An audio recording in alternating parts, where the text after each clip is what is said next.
In this video, I will show you how to add subscribe button on YouTube video. This should be a quick and easy tutorial to follow, but before we do continue, please consider leaving a like on the video and also subscribing to the channel. I really do appreciate it. Now to go ahead and do this, what I'm going to do is show you what I mean. So if I click onto one of my videos and I'm just going to pause that, and if you look in the bottom right hand corner, we've got this button here which you can click to subscribe.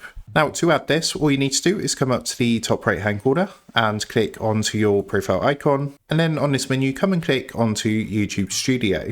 What that's going to do is take you into your studio. From here, come over to the left hand side, and in this menu you want to come and click onto customization. So it's just a bit down the menu, give that a click. Then what you need to do on the customization page is make sure you clicked onto profile at the top, and then if you actually scroll down on here just towards the bottom, you're going to see an option for video watermark. So the watermark will appear on your videos in the right hand corner of the video player, and this also acts as a subscribe button as well. So basically what you would do is select it from here, and then you can choose whether to display this at the end of the video, custom start time, or for the entire video. Make sure of course any changes you make that you come up to the top right hand corner and click the publish button to save your changes. That's going to go ahead and add the subscribe button to your YouTube video. So you can do like I've done and add your channel logo, or you can download or create your own sort of subscribe button to add onto here. So that is how to add subscribe button on YouTube video. With that being said, I hope this quick tutorial did help you out today. And if this did help you out, I would really appreciate it if you was to consider dropping down below the video, leaving a like, and also subscribing to the channel. With that being said, I just want to take a minute, thank you guys for watching this quick tutorial, and I will see you in the next video.